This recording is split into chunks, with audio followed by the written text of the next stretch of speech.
Hi, I'm Nadia Dunn, CCL TV, delighted to be here at the TFS Summit in Dubai. And joining me today is Jabir from Alpha Cargo Services. Jabir, thank you so much for being here. How are you? I'm good. Thank you for having me, Nadia. How was your journey over here? Pretty good. It's a route I often take, so yeah, just doing what I normally do.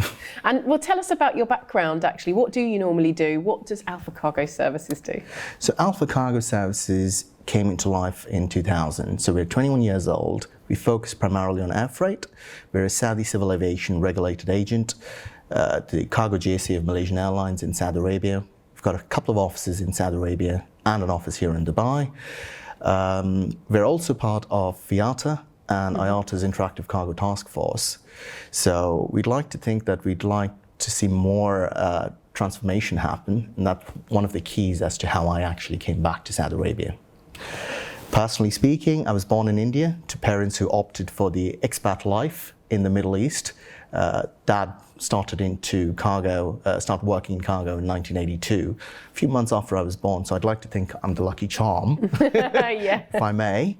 But essentially grew up in the Middle East, in Saudi Arabia to be precise, after a formal qualification in computer engineering from India and brief work experience there. Did my MBA at the University of London. Was blessed with the opportunity to work for one of London's fastest growing digital marketing agencies, which is also incidentally one of Google's top 5 customers in EMEA. Yeah. So, and then moved into consulting after that. To work on bigger problems, ideally. And after a stint consulting for some well-known brands such as Shell and Skype across diverse industries, I answered the calling to come back into the world of freight a few years ago, and here I am.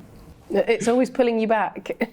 Indeed, as in I think we'd like to push things forward most of the time, but the pull generally is, can we infuse more transformation? Yeah. And coincidentally, a few years ago, since Saudi Arabia announced the strategic transformation program of Vision 2030, that was interesting timing, since the infusion of more technology into logistics is something that industry bodies such as IATA and other bodies always say we've been left behind on. But now, well, interestingly, thanks to the pandemic, you've got an acceleration in terms of more adoption of digital measures. Yeah. And tell us about the pandemic. How has that affected your company? I think the pandemic initially instilled that grip of fear across people, which caused a lot of stalling, if I may use that term.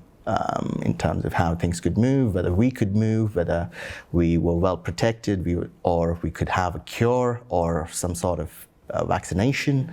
So it was interesting for us, especially in Saudi Arabia, because early in 2020, we actually got to see a lot of Chinese volunteers kick into action, where our premises had Chinese volunteers come in from all parts of Saudi Arabia to try and see if they could find enough masks, because while Wuhan was suffering, the Chinese expats in Saudi Arabia came together to see what they could collect. So they collected about 100 tons of face masks. Wow.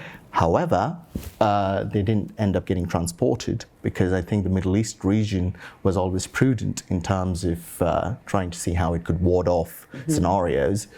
And but I mean, we stayed operational throughout the course of the pandemic because, as a regulated agent and as GSA of large airline, take our responsibility seriously enough. And I think the problem has always been the uncertainty that it's caused. For instance, if you like, in terms of the spike in prices or the availability of equipment or space in general. And I mean, I think it's still uncertain as to how we're going to finish the year. Because in terms of the dip that we took or witnessed last year, we're definitely seeing an uptick now, allowing us to have a little more confidence in terms of what sort of growth plans we could now resume pursuing. And everyone's looking towards 2022 as hoping that it will be brighter, that things are slowly getting back to normal. So 2022, hopefully we'll have more growth plans. And for your company as well, what do those mean? So absolutely, as in couldn't agree more about the hope that we have. Yeah. But I guess we're still kind of hinging ourselves on how vaccination rates spike, because, for instance, like over here in Dubai, it's been at a very good pace, and so has the case been in Saudi Arabia, with only double-digit new cases being reported. So on that basis, 2022 looks more promising. We also were launch partners for a Saudi civil aviation program called IAB, which was an extension of a service that we always referred to as city check-in.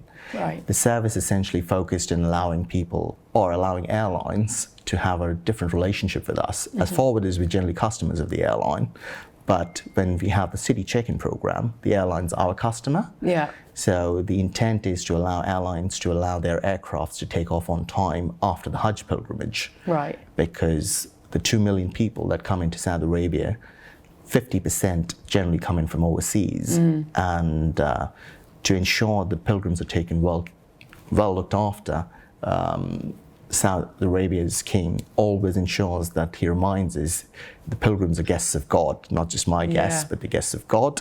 So during that period, we have this program, this project of city check-in. We go to the pilgrims' hotels or accommodation and check in pilgrims by flight, the bags that is, and allowing them to actually travel to the airport without carrying their luggage. Wow, that's a huge It is. feat. It absolutely is, and it's, well, it keeps us, we've got 24/7 operations during that period. I bet. And it's nerve-wracking, but it's a lot of fun at the same time. Yeah, I bet. And Jabir, what are your thoughts about CCL TV being here at the conference? Well, I've been to a couple of conferences, generally go to the IATA events that happen across the world. This is a first, and it's quite interesting in terms of how you're going about things, and I'm sure you have a lot of interesting conversations these days. We do. We've heard some really interesting stuff, and obviously your points as well. It's really interesting to speak to you today, so thanks for taking the time to come and see us.